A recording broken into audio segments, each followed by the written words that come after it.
ទាយមើលបងប្អូនកន្លែងនេះនៅខេត្តណាជាខេត្តដែលយើងអាចជិះទូកទៅមើលត្រីផ្សោតខ្ជូតហែលលេងនៅក្នុងទន្លេខេត្តនេះទឹកថ្លាអញ្ចឹងអាចមើលឃើញត្រីផ្សោតបានច្បាស់ល្អហើយក្រៅពីហ្នឹងក៏មានកោះខ្សាច់ដែលអាចឲ្យយើងលេងទឹកបែបធម្មជាតិឬក៏យើងអាចទៅសម្រាកញ៉ាំអីនៅកញ្ចុះនៅលើទឹកហើយខេត្តនេះរបស់ញ៉ាំវិញគឺល្បីថាមានកលានឆ្ងាញ់សាច់ទន់ស្វិតពិសេសមួយទៀតខេត្តនេះល្បីថាមានក្រូចខ្លុងផ្អែមឆ្ងាញ់បានតែញ៉ាំផ្ទាល់មានអីផ្អែមរបស់គេមែនមើលដល់នេះបងប្អូនណាទីត្រូវអញ្ចឹងវីដេអូថ្ងៃនេះខ្ញុំនឹងនាំបងប្អូនទៅដើរលេងនៅខេត្តក្រចេះកាលពីខែមុនមានបងប្អូនអ្នកខេត្តក្រចេះគាត់ឆាតមកថាឲ្យមកលេងខេត្តគាត់ផងជួយផ្សព្វផ្សាយខេត្តគាត់ផងអញ្ចឹងវីដេអូនេះគឺថាដាក់មកទ្រីបតាមសំណុំជាពិសេសបងប្អូនដែលអត់ទាន់ធ្លាប់ទៅលេងខេត្តក្រចេះចង់ដឹងនៅនឹងមានអីលេងខ្លះតោះទៅមើលទាំងអស់គ្នាខេត្តនេះជាខេត្តនៅជាប់ទន្លេអញ្ចឹងទាំងទេសភាពក្នុងក្រុងនិងតាមកន្លែងដើរលេងមួយគឺជាប់ទឹករហូតមើលទៅតិចតិចុំណាតែឥឡូវហ្នឹងផ្លូវនៅក្នុងក្រុងមានកន្លែងខ្លះគេកំពុងធ្វើបងប្អូនហើយឥឡូវនេះខ្ញុំកំពុងតែជិះចេញទៅកន្លែងមើលផ្សោតហើយនៅតាមផ្លូវហ្នឹងគឺយើងនឹងជិះកាត់កន្លែងដែលគេលក់កលាន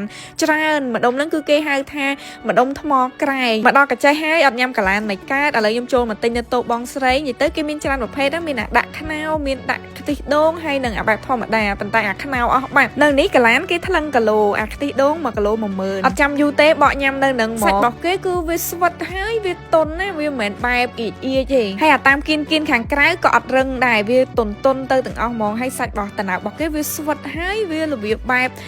កមួតហើយណែមគាត់ក៏ឆ្ងាញ់ដែរបងប្អូនអញ្ចឹងខ្ញុំទិញកលានហើយនឹងណែមនេះអស់15000ឃើញគាត់មាន QR Uri Bank ដែរអញ្ចឹងខ្ញុំ scan នឹងគាត់តាម Uri Bank ហ្នឹងហ្មងទៅដោយសារតែឥឡូវហ្នឹងគេកំពុងមាន promotion អញ្ចឹងជួយ scan គាត់ឲ្យច្រើនបន្តពីកន្លែងលក់កលានហ្នឹងបន្តិចទៅយើងនឹងមកដល់សហគមន៍កម្ពីដែលជារមណីយដ្ឋានលងសោតអញ្ចឹងយើងចតឡានហើយយើងចូលមកទិញ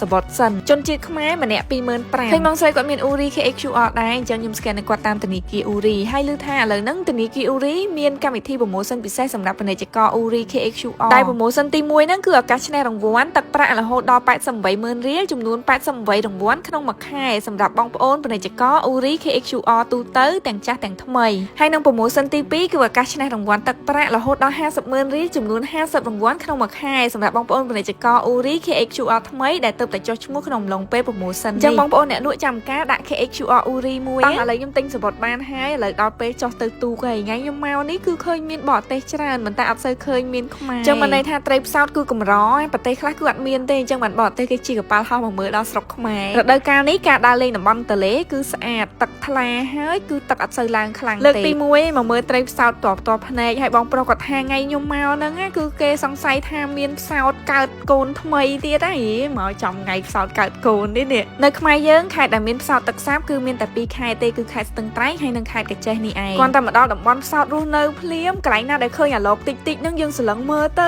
គឺយើងនឹងឃើញមានផ្សោតលក្ខណៈថាគេហែលបដិញគ្នាលេងអញ្ចឹងណាខ្ជូតហ្នឹងនិយាយទៅគឺលើកទី1ដែលខ្ញុំបានឃើញសត្វផ្សោតផ្ទាល់ភ្នែកអញ្ចឹងហើយយើងក៏អាចចែវកៅយ៉ាក់មកមើលក៏បានដែរដូចថ្ងៃនេះមានក្រុមបរទេសគេចែវកៅយ៉ាក់មកអញ្ចឹងគេអាចមើលផ្សោតបានរៀងចិត្តដោយសារស្ងាត់ល្អនេះបងប្អូនឃើញអត់ខ្ជូតណាផ្សោតខ្លះគេហែលហើយគេពវល់ខ្លួនមកជុំអីណានិយាយទៅមកខែនេះគឺយើងអាចមើលបានស្រួលដោយសារតែទឹកគេថ្លាល្អអញ្ចឹងយើងឃើញផ្សោតច្បាស់ផ្សោតជាសត្វដែលចិញ្ចឹមកូនដោយទឹកដោះហើយជាសត្វដែលកម្រមែនតើមានតែប៉ុន្មានក្បាលទេអាចនិយាយបានថាជាសម្បត្តិដ៏មានតម្លៃរបស់ខ្មែរយើងមួយអញ្ចឹងយើងទាំងអស់គ្នាចូលរួមថែរក្សាទាំងអស់គ្នាបន្ទាប់ពីមើលផ្សោតចប់ហើយពូគាត់នាំខ្ញុំទៅកន្លែងដែលមានទឹកហូរល្បាក់មានថ្មមានអីចឹងពេលដែលយើងមើលពីលើគឺឃើញស្អាតណាលក្ខណៈបែបទឹកហូរមកចឹងទៅមានថ្មមានអីហើយមានកោះខ្សាច់ដែរដែលយើងអាចមកលេងទឹកនៅកន្លែងហ្នឹងបានពេលល្ងាចឡើងទេសភាពស្អាតមែនតើបងប្អូនហើយបន្ទាប់ពីយើងមើលផ្សោតចប់ហើយយើងជិះទៅត្រង់តែបន្តិចទៅយើងនឹងដល់កន្លែងរមណីយដ្ឋានកម្ពីគេដែលគេមានកញ្ចុះមានអីនៅលើទឹកចឹងណាយើងអាចមកអង្គុយញ៉ាំអីសម្រាប់នៅលើកញ្ចុះបានតាមកញ្ចុះក៏គេមានចែកឲ្យយើងចុះទៅលេងទឹកហើយទឹកហ្នឹងអត់ជ្រៅទេឃើញតែអញ្ចឹងណាឃើញបងប្រុសគាត់ចុះត្រឹមចកេះទេឥឡូវខ្ញុំកំងមហូបបងស្រីនិយាយទៅមហូបប្រចាំតំបន់គឺប្រភេទបែបត្រីហើយនៅអានេះគេហៅចាក់ក្រែងចាក់ច្រែងមិនទេអាហ្នឹងយកឈើចាក់អត់ចេញណាអាហ្នឹងតើតែយើងយកមាត់បឺតវាអញ្ចឹងហើយនេះត្រីចំហុយ7ទុំមកស្រុកបែបទលេអញ្ចឹងញ៉ាំបែបត្រីគឺត្រូវហ្មងហើយអានេះគឺ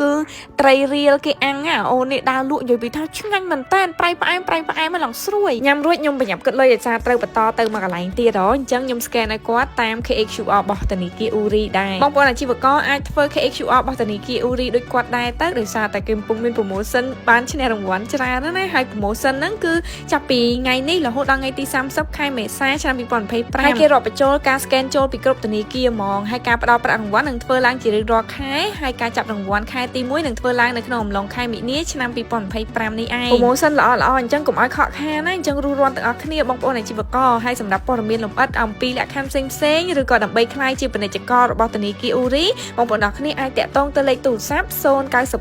888 107ឬក៏លេខទូរស័ព្ទ087 275 555ឬក៏មួយទៀតបងប្អូនអាចឆាតទៅ page ផ្លូវការរបស់ធនាគារអ៊ូរីក៏បានដែរណាកន្លែងមួយទៀតដែលខ្ញុំទៅហ្នឹងគឺទៅលេងកោះត្រង់និយាយទៅកោះហ្នឹងគឺនៅទល់មុខកន្លែងមាត់ទន្លេនៅក្នុងក្រុងនឹងឯងហើយយើងត្រូវឆ្លងសាឡាងទៅម្នាក់អស់1000រៀលទៅកោះនេះក៏ឃើញមានភ្ញៀវបរទេសទៅលេងច្រើនដែរហើយឡើងទៅដល់កោះហ្នឹងគឺគេមានម៉ូតូដប់ឬក៏យើងចង់ជិះអតេះគោអតេះសេះក៏បានដែរគេមានជួលហើយជាពិសេសហ្នឹងនេះបរទេសគេចូលចិត្តមកជិះអតេះគោមើលការរស់នៅរបស់ខ្មែរយើងអញ្ចឹងណាហើយបង